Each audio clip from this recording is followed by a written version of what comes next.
রিজভী সাহেব বললেন যে আসেন, মানে একটু কথাটা বলতে হবে।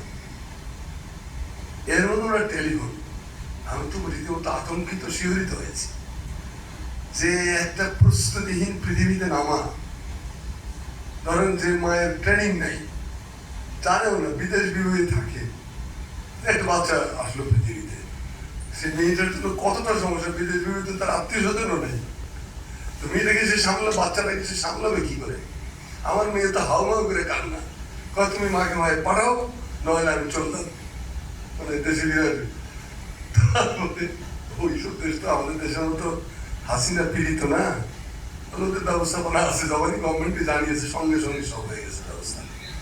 যাই হোক, তো সে অপ্রস্তুত অবস্থায় আপনাদের এখানে এসে কি বলতে পারবো যে আমাদের এতটাই ভয়াবহ অবস্থা বাংলাদেশের।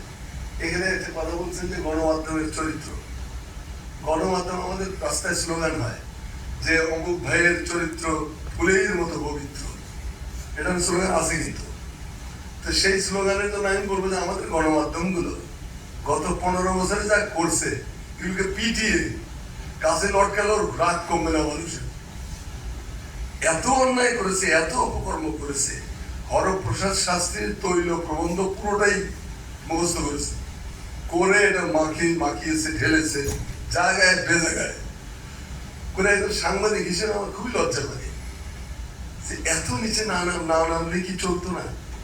গণমাধ্যমগুলোকে এখানে হাসিনার পাপোষে পরিণত করেছিল, হাসিনার পেটিকোটে পরিণত হয়ে গেছে গণমাধ্যমগুলো, যা খুশি তাই।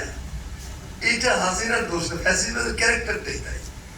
ফ্যাসিবাদ বা স্বৈরতন্ত্র কি করে?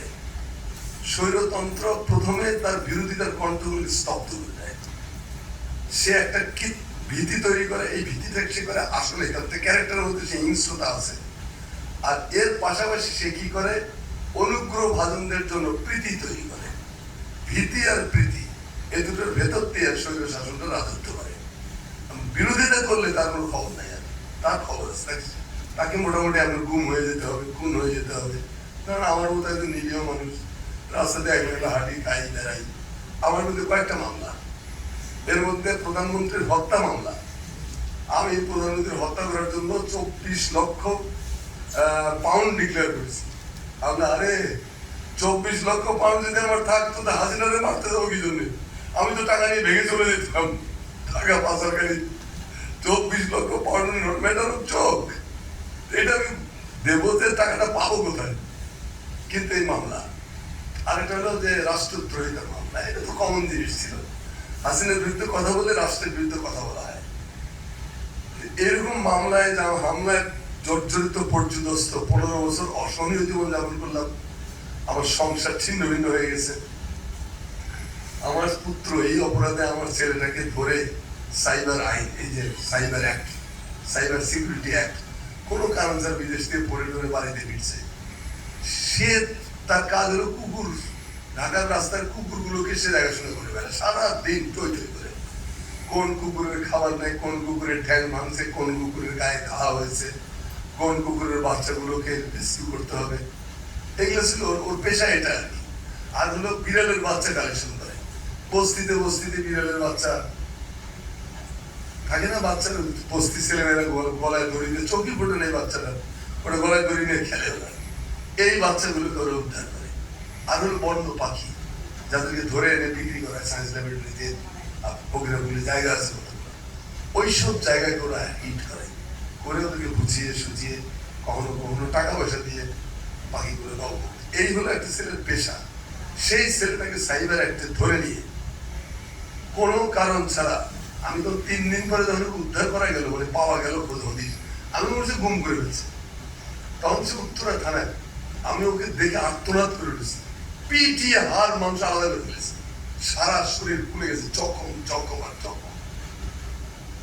আমি ওসিকে বললাম যে একটা ছেলে, যারা ইনোসেন্ট ছেলে, ইনোসেন্ট হোক বা অপরাধী হোক, এরকম ভাবে মানুষ মানুষকে মারে। বলে স্যার কি করবো আমরা, তেল লোক আসে রাত্রে মারার জন্য। সত্য মিথ্যা ওসি জানে। যাই হোক, সেখান থেকে 3 মাস জেল টেল খাটলো সে। তাকে উদ্ধার করে নিয়ে আসার পরে তাকে কয়েক মাস রাখতে হয়েছে আপনার মেন্টাল হসপিটালে। এখনো তার মানসিক ট্রমা কাটে নেই, রাত্রে চিৎকার করে ভয়ে আতঙ্কে পুরোপুরি বাজে পাজেলড। ওর মা ওর পাশে যে শুয়ে থাকে, বুকে হাত দেয়, মাথা হাতে দেয়, তুই ইউর নট অ্যালোন, এরকম একটা অবস্থা। আমার মেয়ের এত কাহিনী বলে আসল কথায় যেতে পারবো না। তো অর্থাৎ আমরা বাংলাদেশের প্রত্যেকটা পরিবারে নানাভাবে নির্যাতিত হয়েছে, এটা হলো মূল কথাটা। তো সেইখানে আজকে এই মাঠে দাঁড়িয়ে বা এই মঞ্চে দাঁড়িয়ে একটা কথা বলার জন্য আসছে, সেটা হলো